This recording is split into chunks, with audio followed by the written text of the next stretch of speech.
ieu keur carita Kangjeng Nabi no ngalengis ka Gusti Allah Gusti kok cek Allah eta mah nafsu sia ulah dibawa sia mah dakwah ajak reken teu reken lain urusan sia hampura Gusti aduh salah Kangjeng Nabi loh salah sujud Kangjeng Nabi loh cerik ngalih mantek nuh ngaranna loba kasalahan cerik asal ngadoa cerik Kangjeng Nabi nuh masyaallah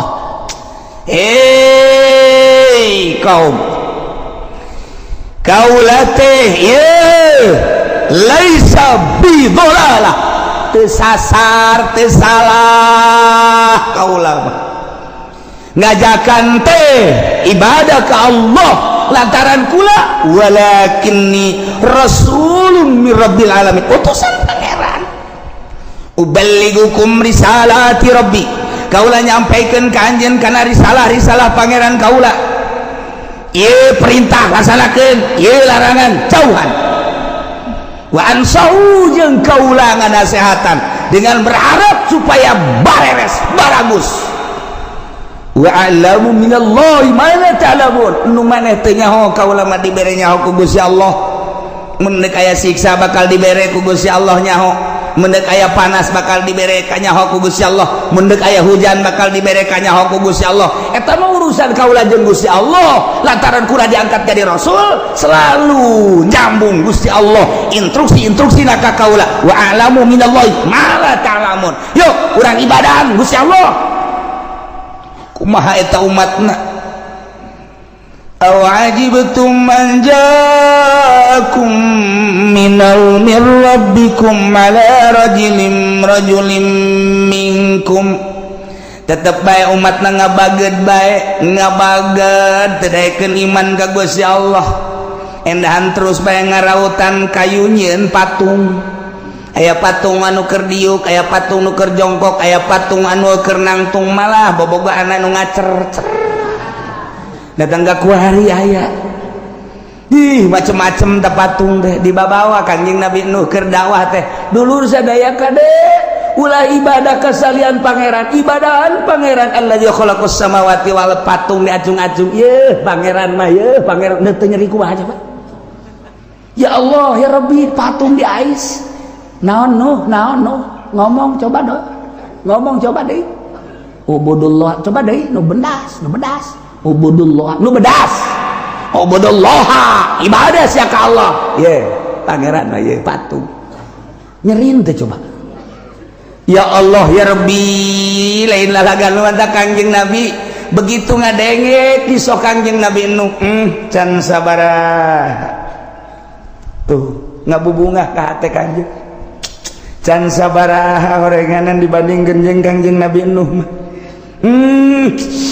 aing mah kakarak dicaci dimaki sapira diciduhan horenganan Kangjeng Nabi Nuh mah ditararongton diedan-edan ieu teh kan bahasa Quran inna lanaraka fi dhalalim mubin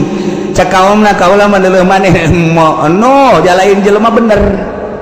aing mah leueuh sia teh dhalalim mubin sasar sia mah sarua jeung gembel tuh dikitu-kitu kan dhalalim mubin eta beuh pohara jasa cak Kangjeng Nabi barang ngadenge kisah Kangjeng Nabi Nuh can sakumaha nah ieu mah keur carita Kangjeng Nabi teh nyeri masyaallah pohara jasa teu iman jelema dibacakeun ayat dibacakeun mujizat Al-Qur'an teu iman nah untuk menghilangkan kanyeri hate Kangjeng untuk menenangkan kesedih Kangjeng Allah mere dongeng-dongeng caritaan-caritaan nabi-nabi nu baheula abe hate Kangjeng Nabi tiis karasana pertama di dieu deuk ngadongengkeun tentang Kangjeng Nabi Nuh alaihi salam tapi ieu mah singkatna ge dihareup nu bakal panjang mah ieu mah sakadar penenangan jang Kangjeng Nabi doang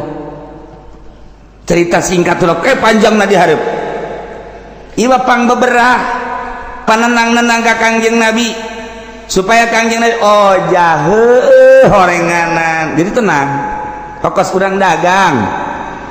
sekali di modalan 100 juta beak 50 juta rugi didagangkeun deui 50 juta rugi 30 juta, didagangkeun deui 20 juta rugi deui tinggal 1 juta. Tinggal 1 juta kumaha ngalamun bae nya di imah dia kolong Pak. Lamun eta bisa sasada hulu lamun sasada kada ge kurang Bang Bara mah eleh di dieu tah nyana keur puyeng jol ya kolot datang kan kunaon sia pen ya kira ya dagang kunaon dagang ambalaya segini ambalaya kunaon atuh modal 100 juta beak 50 juta dibalanjakeun deui beak 30 juta bejakeun deui beak kuat tinggal 1 juta can sabaraha tah mah pen sakitu can sabaraha ya lalakon aki baheula aki teh dagang teh tuh hektaran tuh dijual pakai dagang ke Jakarta nu di imah mapan ngarep-ngarep datang pertama rugi datang kedua rugi beak ku aki dijual jeung imah-imana hatta pamajikan dijual pen jeung pamajikan ku abeh dijual ai aki meuli deui nu anyar wah si aki bolon namanya pan tenang tah oh jaheul sabaraha sama sapira modal doang aki maka abeh jeung imah-imah beak. Oh jadi lebih parah pan kurang oh aing mah masih untung kene tuh untung kene saksi epen teh aing untung kene sakitu untung kene aja bajeun imah-imah beak wabeh geus pelataran-pelataran pokokna angkat kaki bae gitu tah lamun dibandingkeun jeung eta ngarasa untung kene aing mah jasa juta ya kene imah can dijual ngan moal kebeli ke kajual ieu tah ge aya tah nu nganasehatan kan ngeunaheun tah oh anu lebih parah nah ieu ge kaging Nabi supaya tenang tentrem didongengan ku Gusti Allah Nabi nu baheula Masya Allah karita mantap urang lamun nganasehatan teh kos kitu ka jelema teh sia kunaon ngalamun bae aduh ceukna teh kunaon ngalamun bae sia edan sia ge ulah sok dilamun kunaon atuh saminggu deui teh kawin hajo dijokot batur aduh makaning jalinan cinta kula geus 2 tahun eta pan bisa dicokot ku batur atuh mah leuwih kasep leuwih sugih mana kitu ge ulah kieu atuh pantas nya situ mah leuwih kasep leuwih sugih atuh sia mah beungeut perang kitu atuh pan nyeri hate eta ulah kitu atuh kana sehatan mah dunia teh sedaun kelor. Oh, emang awewe nyana doang. Ulah sok aju di lamun, sia hayang nu putih ku aing diajak ka Lampung. Adat gede masalah. Hayang nu hideung ku aing diajak ka Brebes ya. Ambal aya di tukang bawang melulu. Ayo sia hayang ka mana? Tenang ya. Sia mah kakarak ditinggalkeun sakali. Aing mah baheula. Pertama bobogohan pas dek dikawin batur kahiji aing ya hampir frustasi ngan ditenang-tenang bae bobogohan kedua kali begitu dek dikawin deui ku bapana teu meunangeun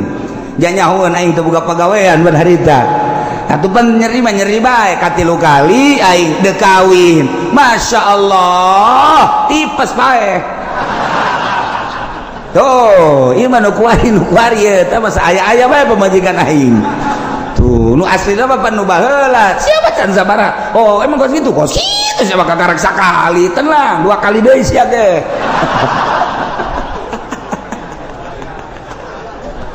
pan tenang tak ka hate oh jadi sarua ye tuh aing sarua lah atuh sapira awewe geus bae bikeun bae neangan deui semua ke dilamun sagala rupa awak geus kuru kitu sia deuleuh aing teh 3 kali aing mah teger keneh bae kan ngeunaheun kana hatena ngeunaheun coba lamun nganasehatan atuh sia sih tadina tuh kunaon diantepkeun heueuh nya tuh aing ge milu mikiran ka sia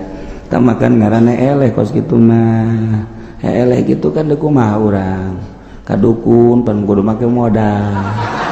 wiridan ban lain ahli wirid geus kieu mah geus mancak aing mendingan ngagejuburkeun ka sumur atuh tambah setan nya keur kasupan setan ditambahan ku juring bisa terjadi eta tah teu bagus teh penasehat kos kitu tah tadi nu hebat mah sia di putus cinta ditinggalkeun ku kabogo ya emang nyana doang awewe hayu jeung aing ditiir ku aing sia bau alabatan sudah dipikiran kos kitu mah ayu jeung aing hayu sia tah dongeng aing nu pertama kos kitu nu kadua katu katilu katu ja biasa bae komo dibere urang nasihat maka tauhid mah heuy geus aya tulisanana ti Lauhil Mahfuz muantep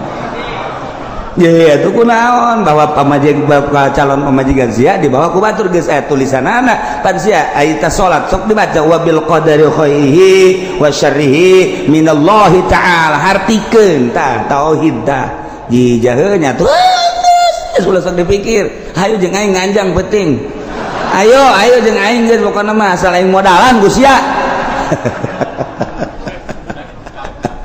tah eta kan ngeunaheun nasihat ieu kitu maksudna model kos kitu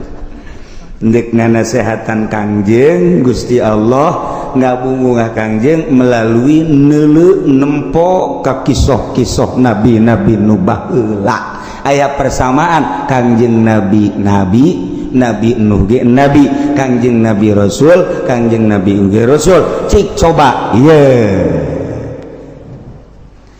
laqad arsalna nuhan ila qaumihi faqala ya qaumi ibudullah Gusti Allah nurunkeun Kangjeng Nabi Adam ka alam dunya nu kamari kurang geus didongengkeun Kangjeng Nabi Adam teh cicing di nagara Hindi Siti Hawa pamajikanana sekali ngalahirkeun teh dua aya kembaran-kembaran abeh tereh loba di alam dunia ieu manusia terus anak baranakan dikawin-kawinkeun deui anak Kangjeng Nabi Adam kembaran nu ieu dikawinkeun ka kembaran nu ieu tuluy anakan deui ke kembaran deui dua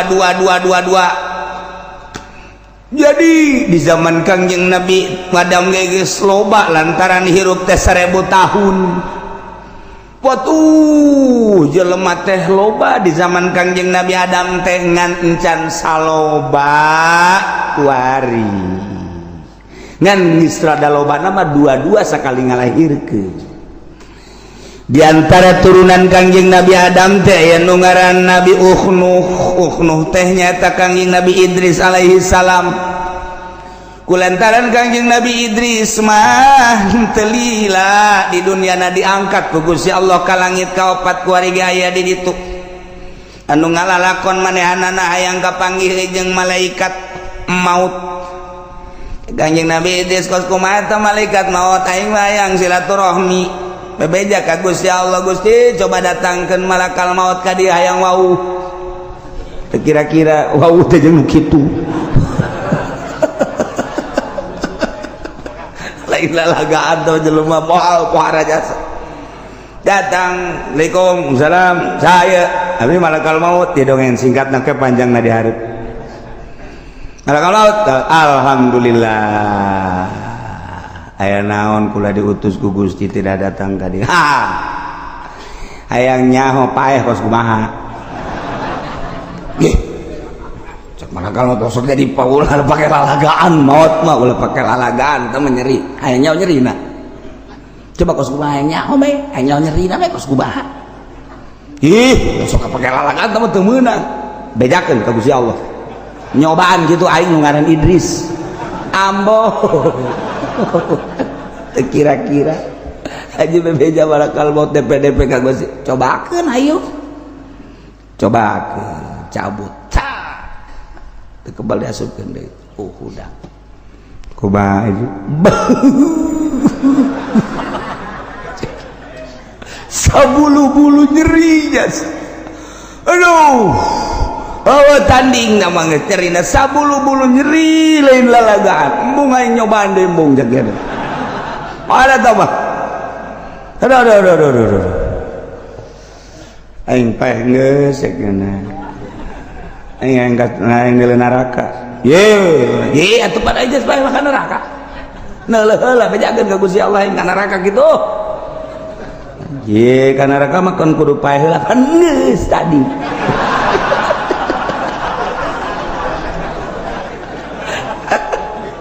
itu orang kayak hayang seri dong kos gitu tah bejakeun ka Gusti Allah beja ka Gusti atuh ai paeh geus sok ka nerakakeun atuh neuleuh nya ka neraka muringis kanjing Nabi dis neuleuh neraka ku pohara teuing cekeun ka neraka beres antar ka surga aing ye sok aju ka terusan cekeun surga sakideung moal kebeleh nyaho doang cekeun teh temenang ya mas sebab nu boga kuncina nu ngaran Muhammad Nabi akhir zaman alah cek nya teh eta mah engke urusanana ieu mah nyaho doang sakedeung moal kebel paeh geus ka neraka geus ieu balik ka surga atuh bebe cari ke Gusti Allah teu naon moal kebal-kebal cek nya cek Gusti Allah asup ka surga teu daek indit nyana dihandapkeun tangkal kayu aduh angin sing hiliwir sarareungit bubuhan jeung kajabana itoel kumaha kalon ayo balik ge heula cenah betah keneh cenah teu bisa geus mah kudu indit bae kudu indit kajen geus aya waktuna geus waktu jol bidadari waduh ieu saha ieu iya penghuni sorga bidadari jang saha iya jang jelema-jelema nu asup ka sorga anu dagangna jujur nu ngiaina jujur nu marentahna jujur nu tani jujur sesuai jeung aturan ieu ka dieu ih sakieu jam mantep jasa ya geus sia indit ka ditu malaikat aing moal kaluar deui sakieu geus aing mah di dieu wae kajen ngukuman gitu de aing dicarekan cek malaikat emang kumaha lalakona ke ayeuna nu carekan mah tetep keluar we moal aing mah pan kudu paeh heula geus aing paeh kacaritakeun mah tetep bae cak Gusti Allah keluar jana aduh dengan berat hati cek dana ieu leuwih bidadari pohara amat si budak beuh kutilan cedaan aing nu di lembur mapan komodo di kampung Ambalaya aduh urut budug aya urut di tajong aya urut ragang di motor aya barang jilbab dibuka botak deui teu beres geus puguh pitak Ambalaya aduh tetep pengen bidis keluar barang geus aya meureun keluar balikat hampura urang aya nu tinggaleun naon bakiak tinggaleun ngah aja meureun sia mah endek ngah aja dan henteu jelas tinggaleun nyana ninggalkeun bakiak hayang balik deui ka ditu boga taktik eta nyana Masya Allah guys tah ieu keur carita ke panjang na dihareup ieu mah Kangjeng Nabi Idris turun deui biasa akhirna manehanana diangkat ku Gusti Allah ka langit ke dihareup nganti turunan eta boga anak lah Nuh diturunan Kangjeng Nabi Idris Nuh jadi Kangjeng Nabi Nuh teh ngaran asli nama Abdul Ghaffar ibnu Malak jadi Nuh bin Malak bin Lamak lain Malak bin Lamak bin Mutausalah bin Ukhnuh teh wa huwa Idris alaihissalam jadi deket keneh Kangjeng Nabi Adam teh kapan ngadoa ka Gusti Allah ya Rabbi abdi hirup teh parantos sepuh Gusti dakwah abdi teh ngalalakon bibarang ku Gusti nyampekeun di salah teh parantos aya ka anak incu abdi mualila deui abdi sesuai jeung janji Gusti bakal dipunut ku Gusti ngan abdi hayang ningali salah sahiji incu abdi nu bakal neruskeun dakwah teh saha ya Gusti Allah. Cek Gusti Allah, wahai Adam memang anjeun moal kebal deui bakal dipundut ku kaula, bakal dimaotan ku kaula. Adapun lincu anjeun nu bakal neruskeun lalakon anjeun teh engke aya ti turunan Nuh yakni Idris, di mana-mana turunan eta lahir makhtunan parantos disunatan eta nu bakal neruskeun dakwah. Nuhun Gusti, abdi geus dibere ku Gusti tanda-tanda nu bakal neruskeun agama. Telilah lahirlah lama kawin sangeusna kawin lahirlah Nuh eta aslina manggarana Abdul Ghaffar nu mantak dingaran Nuh lantaran manehanana teh lamun ngadoa ka Gusti Allah hatena ngajerit, nah ngajerit hatena langsung cerik.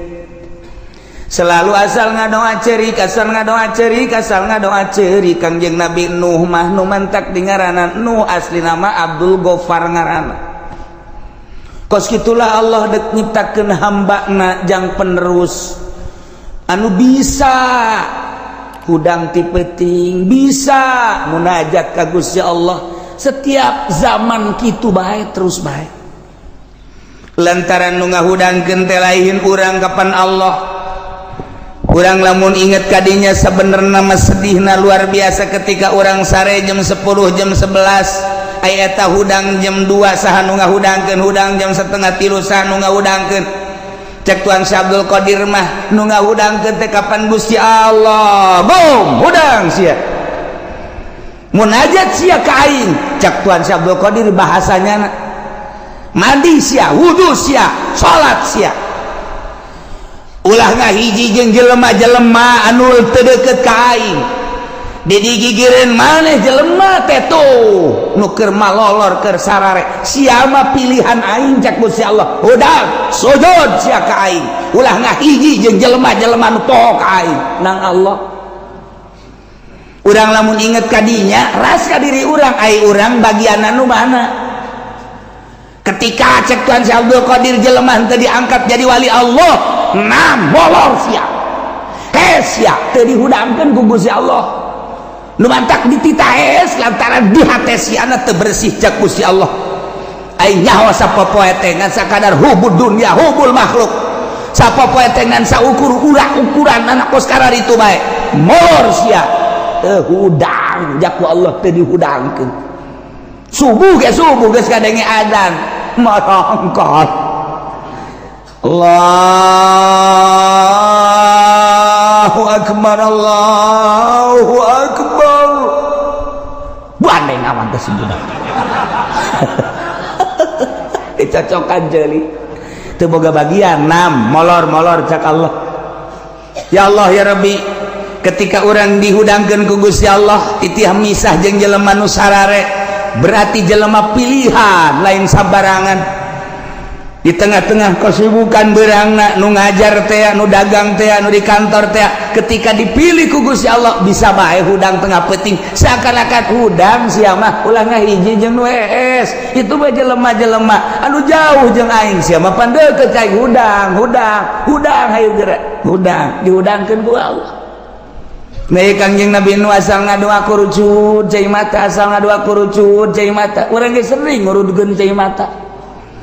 di mana-mana neuleumio can kabayar kurucut cai mata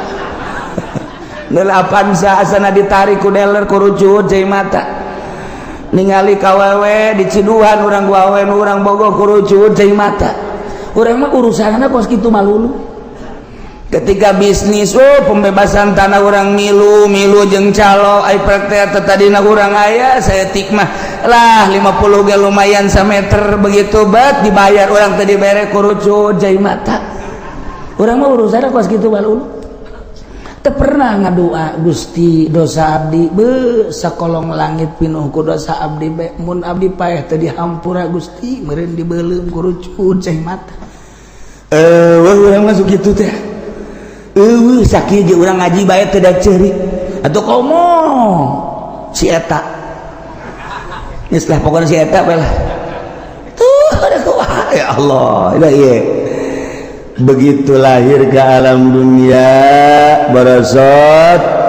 kacaritakeun aya hiji bayi lahir ke dunia makhtunan parantos disundatan lapor ka Kangjeng Nabi Adam. Kangjeng Nabi Adam langsung ngadoa cunduk kana waktu ningang kana mangsa Gusti abdi teh dijanjikeun ku Gusti di mana geus aya hiji bayi nu dilahirkeun parantos disundatan abdi moal alami deui ngalayat Kangjeng Nabi Adam ka Kangjeng Nabi Nuh diais disun ku Kangjeng Nabi Adam arangna disun pipina disun titip umat cek Kangjeng Nabi Adam lanjutkeun perjuangan aki kade ulah gimbir ku kafir ulah gimbir ku maksiat ulah sieun tabahkeun hate manehna lanjutkeun perjuangan agama Allah nu saat ieu bakal aya di leungeun maneh dibikeun ka bapan kageteun bapan aku ngomong gitu sih teu nyawa lalakon panjana mana ge kagot teu nyawa lalakon nu nyawa lalakon Kangjeng Nabi urus sing hade geus Kangjeng Nabi Adam balik teu lila Kangjeng Nabi Adam munajat naon Kangjeng Nabi Nuh terus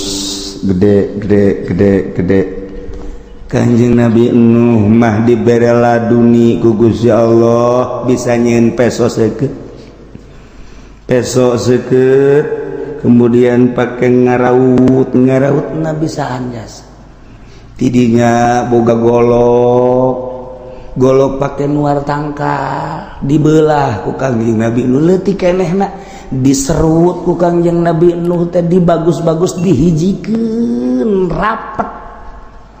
Kangjeng Nabi Nuh terus boga kampak tangkal nu gede ge keur leutik keneh ge bisa rubuh ku Kangjeng Nabi Nuh. Masya Allah ditonton ku jelema loba ieu budak leutik keneh geus boga keahlian eta lamun ngarautna rapi jasa eta lamun nyereut rapi jasa jadi kasimpulanna Kangjeng Nabi Nuh dibere ku Gusti Allah kaleuwihan ieu urusan perkayuan bisa aja lah Kangjeng Nabi Nuh mah lamun dicekal kieu geus ditanang wah ieu bakal jadi tihang ditanang oh ieu mah bakal jadi kitu naon ngaranna papan ditanang kos ku ari tukang batu ditanang oh ieu kutilna dipiceun bisa ieu sagala kutil batu gaya kutilan ieu kurapna dipiceun jakena ieu bisa bener jadi bagus eta kuari tukang batu eta wow kuari teh batu geus puguh nu di Sulawesi di Kalimantan di Garut di batu bangkong we kunyana di kitu-kitu geus teu meunang lagi batu kuari main sewot-sewot bae geus pokona kebal-kebal mah jempol pamajikan kunyana set masyaallah iyalah Kangjeng Nabi Nuh alaihis salam langsung cek Gusti Allah Muhammad dengikeun kisah Nabi aing baheula demi Allah laqad yakti nyata jelas arsalna kaulan wa agung utus Nuhan hiji hamba nu ngaran Nuh diangkat ku kaula jadi nabi jadi rasul ila qaumi ka kaumna Kangjeng Nabi Nuh kita ngajakan kaumnya dengan bahasa ya kaum kaula ubudullah kade ulah salah mangeranan pangeran ku anjeun Allah ibadahan Allah sembah ku anjeun kabeh Allah malakum min ilahin ghairu aya deui keur anjeun pangeran salian Allah lantaran nu ngayakeun langit bumi Gusti Allah katut eusina nu ngurus urang ge Gusti Allah nu ngahirupkeun Allah nu ngamaoteun Allah anu ngalempangkeun Allah nu ngadiukeun Allah ngarobahkeun jeung ngicingkeun Allah anu ngukur segala rupa urang teh Allah nu nyugihkeun nu nyusahkeun Allah anu bakal ngamautan ge Allah bahagia jeung cilaka ge Allah nu mantap kade wahai kaum kaula kade ulah salah milih pangeran ulah batu dijadikeun pangeran ulah kayu dijadikeun pangeran ulah makhluk-makhluk Allah dijadikeun pangeran eta mah makhluk nu pangeran mah nu ngadamel makhluk anu namina asmana Allah subhanahu wa ta'ala. Itulah Kangjeng Nabi Nuh. Inni akhafu alaikum azab yaumin azim kaula boga kasieun karempan terhadap paranjeun kabain abadtum garoh lamun anjeun teu ngaibadahan Allah. Rempan jang aranjeun kabeh azab yaumin azim siksa anu luhur anu agung nu pohara jaga di poe kiamat. Ketika anjeun ke para raeh ke digiring ka masar ketika anjeun kuarina teu ngaibadahan ka pangeran Allah maneh teh bakal disiksa anu siksa nu boh pohara yakni neraka memeng ke di dunia ge bakal kena siksa. Kangjeng Nabi Nuh teh geus dibere warning ku Gusti Allah ajakan mangeranan ka aing hei Nuh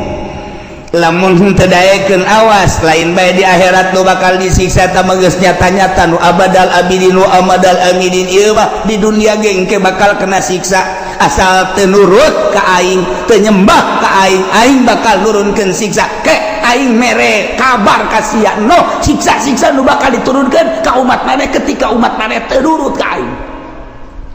Mangga Gusti abdi dek sekuat tenaga terus-terusan ngajak da'autu rabbi lailan wa naharon cekang yang Nabi Nuh abdi teh terus-terusan Gusti dakwah ngajakan umat peuting beurang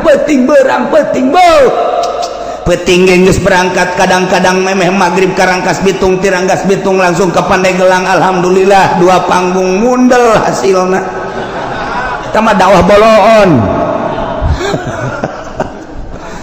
jauh dakwah teh ka Cianjur ka Sukabumi beuh horeng bebenangan mah maningan kena di Tangerang tolol maknya dakwah sih kana bebenangan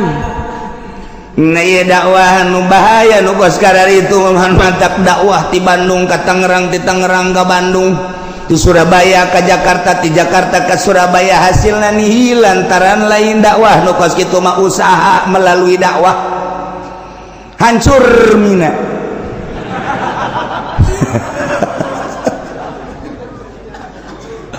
Nah dakwah mah tiba heula ge la as'alukum alaihi ajra teu menta buruhan materi teu menta buruhan pamagung pangagung pangalem hiji be ngajak umat supaya nyahueun ka pangeran dituntun umat teh nu keur aya di leungeun setan supaya murag di leungeun setanna nu keur aya di leungeun jurig supaya leupas di leungeun jurigna ieu teh deuk diajak ka Gusti Allah lantaran nu ngajakna geus jauheun ka Gusti Allah cacak-cacak diajak ku nu geus jauheun ka Gusti Allah ge jelema mengkol bae tuh komo lamun nu ngajakna encan nyahoeun ka Gusti Allah nyahoeunana kana RP 000000 atuh mal beres umat kajen tetep bae nyana-nyana umat-umat ieu Kangjeng Nabi Nuh da'autu lailan wa naharan Gusti abdi teh ngajakan umat dakwah beurang jeung peuting tanpa pamrih terus bae cek Kangjeng Nabi Nuh ya kaum wahai kaum wa'budullah sing hade nyembah ulah salah sesembahan sembahlah Allah nu ngadamel langit bumi katut eusina termasuk urang dadamelan Allah malakum min ilahin ghairuh teu aya pangeran yang urang yang anjeun salian Allah. Inni akhafu alaikum azab yaumin azim lamun aranjeun kabeh wahai kaum teu iman ka Allah teu mangeranan ka Allah rempahan Allah di samping engke yaumal qiyamah ayeuna di dunia Allah nurunkeun siksa anu pohara ulah sampaikeun ka disiksa ku Gusti Allah. Terus bae Kangjeng Nabi Nuh teh terus bae dakwah teh masyaallah berang peuting teu pamrih terus bae Kangjeng Nabi kumaha eta kaum ngomongna qalal mala'u min qaumihi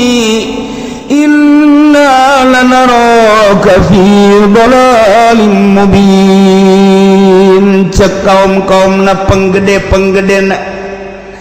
cek kaum elit-elitna cek pemimpin-pemimpin kaumna ngomong ka Kangjeng Nabi Nuh heuy Nuh capek-capek maneh teh dakwah kadeleuna teh menyingsingkan tangan luar biasa maneh berangjeng peuting ngajakan umat jakami mah innalana roka sanyana kaula kami neuleuh anjeun teh yakin ka anjeun teh fi dhalalim mubin sasar anu nyata anjeun mah jelema sasar kunaon ngajakan pangeran teu kadeuleu anjeun mah no jelema edan lantaran mangeranan kanu pangeran teu kadeuleu buktikeun coba pangeran teh mana jeung pangeran kami mah tuh hayang nu leutik itu nu di juru hayang nu gede itu nu tengah hayang gede jasa itu patung-patung nu dijieun tina kayu jati nu dijieun tina kayu waru aya anu dijieun tina kayu kitu naon ngaranna berbagai kayu-kayu anu seungit nu aya numpuk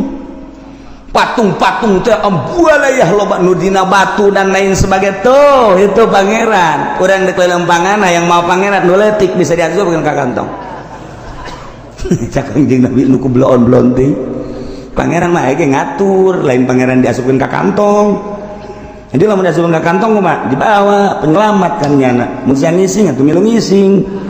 tadi pangeran ku daek dibawa ngising Kangjeng Nabi Nuh dilalaga ngalalaga kaumna tetap no beren dakwah innal naraka fi dhalalim mubin kaulan leuh maneh capek aing mah sasar sia ulah gas ulah dakwah sia ieu bandingan bareng jeung kau jeung kami kabehan ibadah mah tuh ka pangeran itu jelas nu real bae sih nu jelas ulah sok nu teu kadeuleu ieu mengajakan ibadah ka pangeran nu teu kadeuleu naon Kangjeng Nabi geus radakan nasehatan jijah heueuh nya horenganan baheula ge kos kitu geus aya persamaan aing diciduhan aing dicarekan aing dicaci aing dimaki aing dibunuh horenganan baheula ge kos kitu seuri Kangjeng Nabi hehe ya senyum Kangjeng Nabi masyaallah tuh kan cek Kangjeng Nabi nu ya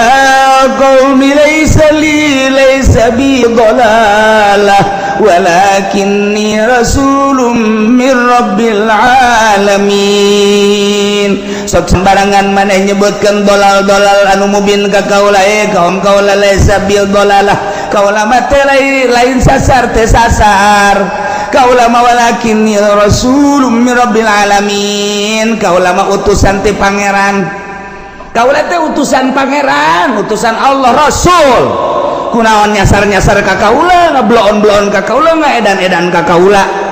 kaula mah rasulun min rabbil alamin ya dengekeun uballighukum risalati rabbi wa ansahu lakum wa a'lamu minallahi ma la ta'lamun uballighukum kaula nyampaikeun ka anjeun risalati kana risalati rabbi risalah pangeran kaula amanat cak Gusti Allah ieu lakukeun sing nurut ieu larang sing jauhan seluruh perintah disampaikan risalah seluruh larangan disampaikan supaya udah dilaksanakan ya kaula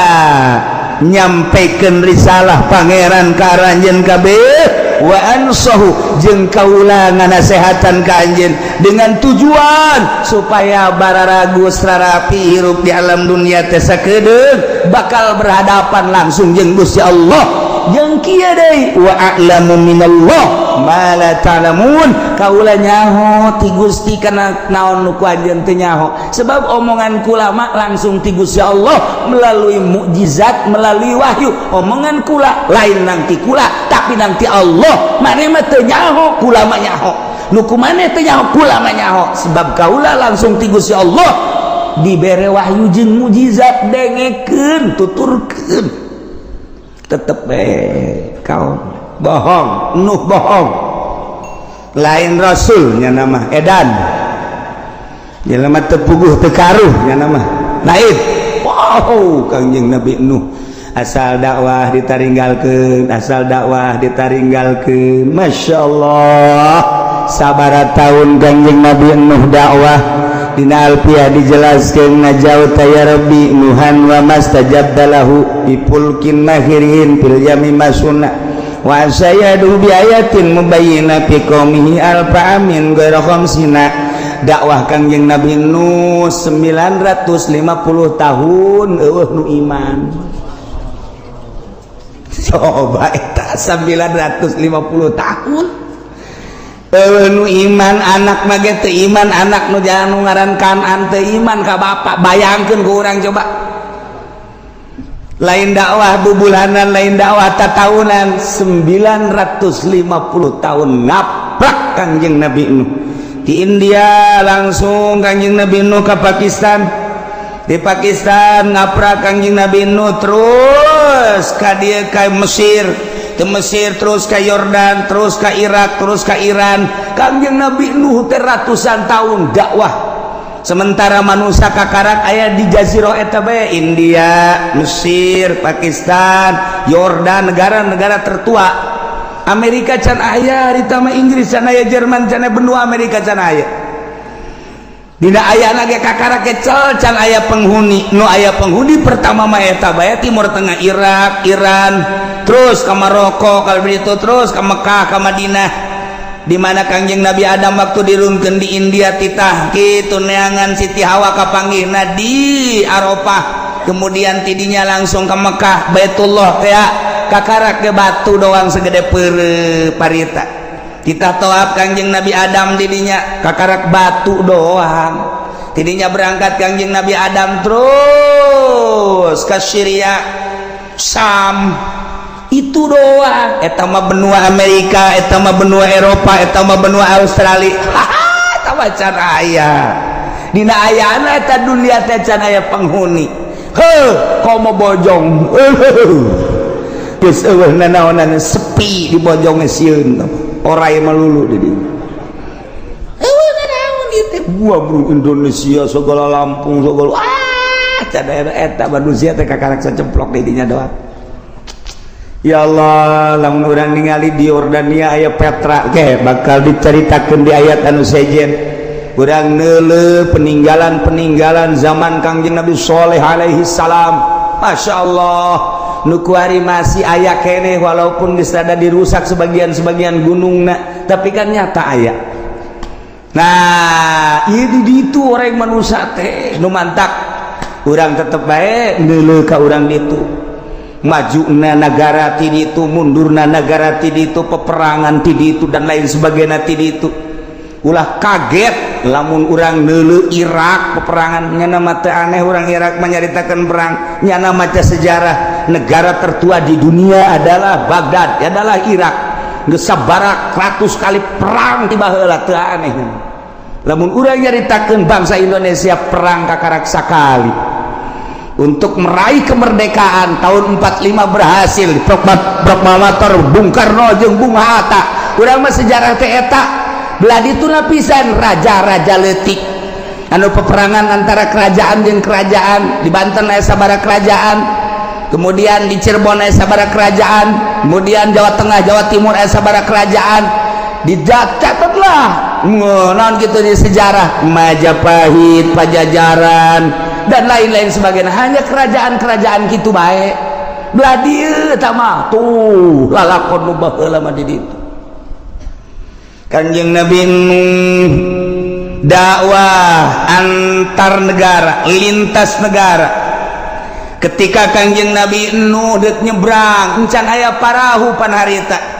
macakeun Ismul Azam Kangjeng Nabi Nuh sidakep sakumaha urang deuk salat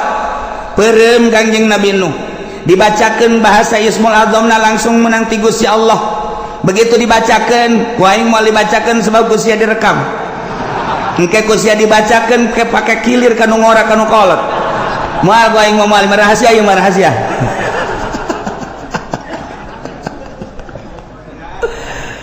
Ini jadi dibacakan ku Kangjeng Nabi Nuh set sakali bisa hiber napak sancang di luhureun laut. Kangjeng Nabi Nuh ketika kecapean lengkahna salengkah sakilo blah blah blah bu urang mungkos itu tereh datang jasa tah asal ka Banten ge antum moal kebal tah mah blah blah tukang sawo di lengkahan bae.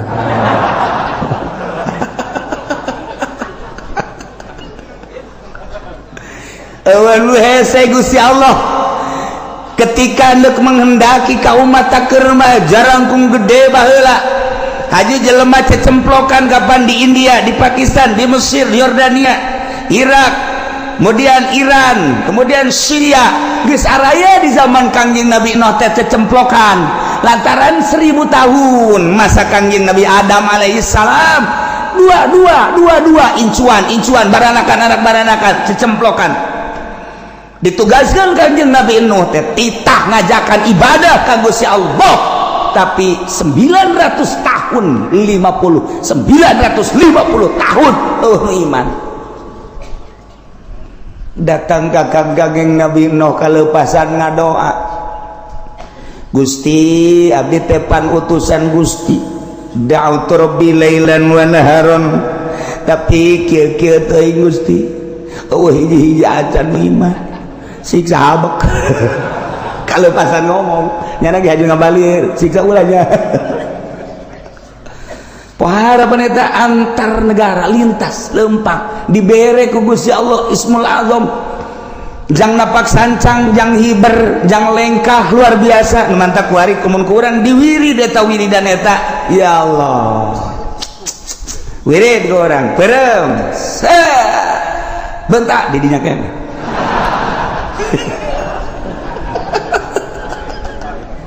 atuh urang wah wiridan ngadahar samangka 10 sorangan wiridan ngadahar rambutan lamun henteu tilu ikata manya bisa hiber kos kitu tapi urusan dahar makan berbeda jeung ruh. Urang lamun caritakeun wali abdal teh yartahiluna limakanin ila makanin akhar wa yakhtalifuna fi surati. Wali abdal setiap saat jumlahna aya 70. Ketika di Banten wali abdal nyokot di Jawa Tengah jang nyicingan Banten. Ketika di Jawa Tengah ngan hiji-hijina deui nyokot di Malaysia. Ketika di Malaysia nyokot lah di luar negeri. Setiap saat kudu aya bae, lamun walian siksa Allah turun. Emang kumaha gitu. Nah, eta wali kapan? Nyana wali abdal cicing di dia, kadang-kadang di dinya teh maot nyana dikubur kunaon cal deui di ditu nyana keneh. Mun urang nyaritakeun Mbah Bolong kuburanna aya 9, mun nyaritakeun Syekh Maghribi di dunia kuburanna aya 3, mun nyaritakeun Syekh Yusuf putra daripada Syekh Maulana Hasanuddin di dunia kuburanna aya 7. Emang di Banten doang tuh lain kuburan Syekh Maulana Yusuf teh. Kemudian atuh urang lamun nyaritakeun Bung Karno waktu di Digul aya, di Tanah Abang aya, di Jawa Timur aya.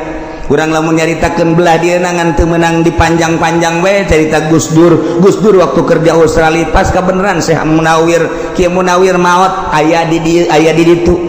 Ketika aya nu nelepon penting dijawab ku Gus Dur di imahna, padahal Gus Durna keur di imah saha nu ngajawab.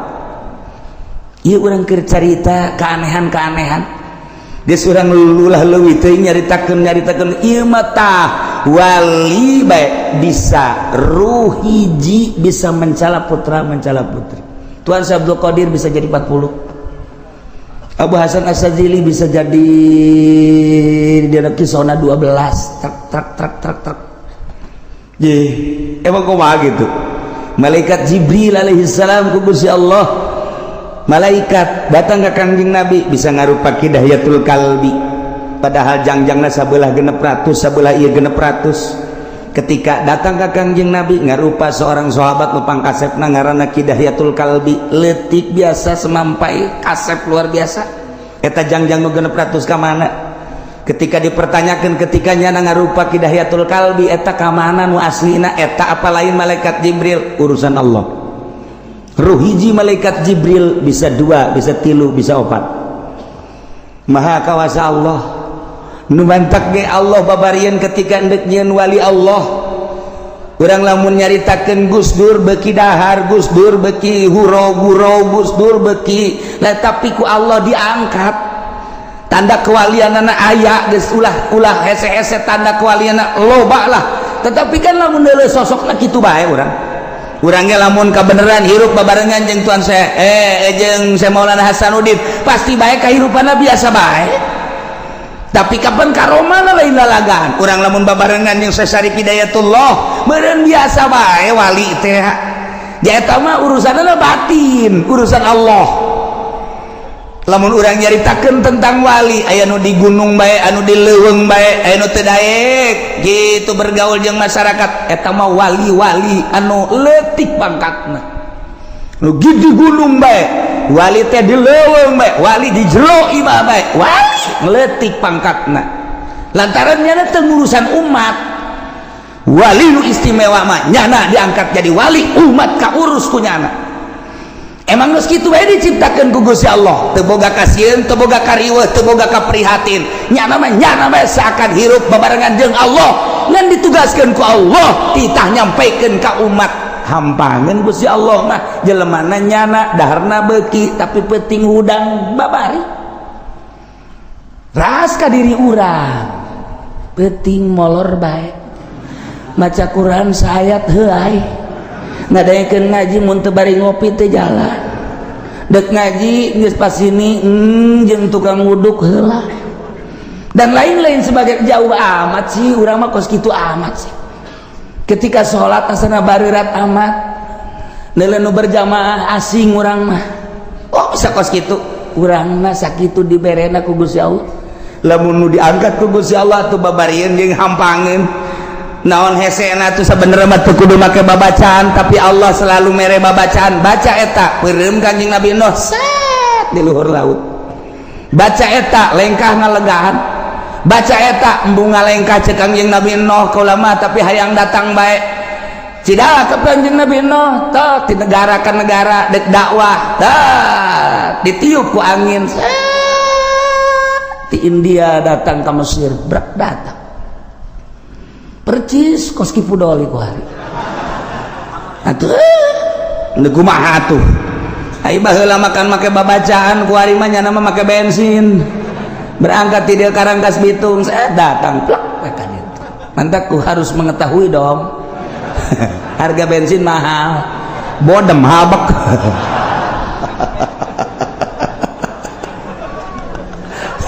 jauh jasa. Ya Allah ya Rabbi lah lalakon Kangjeng Nabi Nuh teu aneh Allah dek nyiptakeun makhlukna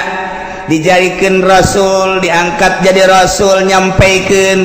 ai leuweuhan mah luar biasa Kangjeng Nabi Nuh kadaekna jeung pohara jasa Kangjeng Nabi Nuh dakwah tanpa pangri da'watu lailan wa naharan tetapi geuninganan anu iman ka anjeunna jeung ka Gusti Allah ngalengis Kangjeng Nabi Nuh kurang kumaha Gusti tugas maneh mah lain kitu cek Gusti Allah dakwah dekeun jeung teu dekeun urusan aing urusan umat siapa dah ulah sok ngalengis teu meunang emang Gusti abdi ngalengis nafsu ketika maneh dakwah kemudian maneh ngalengis kok teu daek narurut eta lah nafsu jangan nurut jeung teu nurut mah tah urusan lain urusan maneh urusan umat jeung urusan aing tah mah urang ge ketika urang dakwah kok batur teu narurut nafsu urang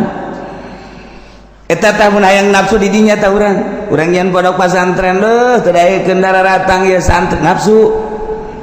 Siapa pokoknya nama ulah mikiran kos gitu cak Gusti Allah ayo dekin pondok manyen pondok bae santri make ku aing didatangkeun mun aing henteu atuh sia mah siapa ibadah ka aing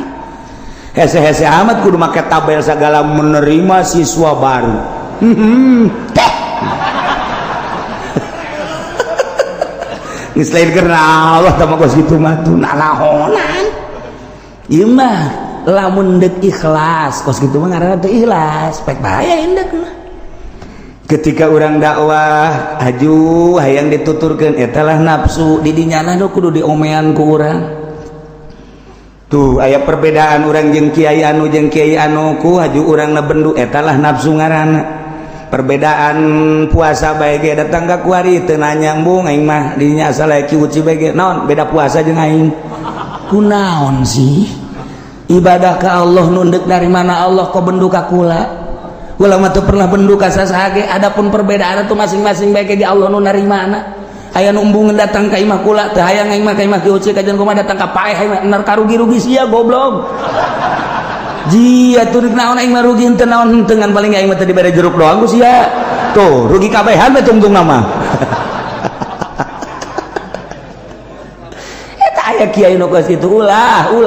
mun aya tetangga urang kitu nasehatan ulah ibadahna tita ku Allah nundek narimana Allah adapun urang jeung urang atuh biasa bae perbedaan maju biasa tuh kok jadi perbedaan kos kitu kuari aya nu embungeun nikahkeun asa aya keuci moal aing mah moal kajian hukum kunaon puasana beda jeung aing lebaran beda riweuh aing mah cenah kiana ya Allah can nyaon nu salah saha nu bener saha eta mah sesuai jeung keyakinan lantaran dina ilmu thariqah mah bawa ilmu teu kudu nanyakeun ka batur sia ilmu sia pake sesuai jeung keyakinan ulah neuleuh batur mendek nuturkeun deuk teu sia yakinkeun ka Allah haju yakin ka Allah tuh adapun batur deuk nuturkeun deuk teu bendu tama urusanana sabodo tah mah we aya nu dikunci masjid teh aya nu teu meunang nanahonan teh kikituan teh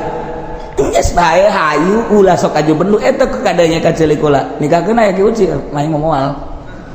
geus teu hayang kapanggih emang kunaon sih kos musuh bae beda lebaran jeung aing atuh iya ieu teh gede naon teu naon teh urusan ibadah ka Allah tah eta nafsu tah mun hayang nyawa di jerona teh nafsu tah kos kitu teh tah eta lamun hayang nafsu tah kos nyaho nafsu teh kos kitu ya Allah ya Rabbi kok handap amat sih Quran aya di nyana hadis aya di nyana kitab aya di nyana perbedaan kos kitu kok jadi teu nanya sih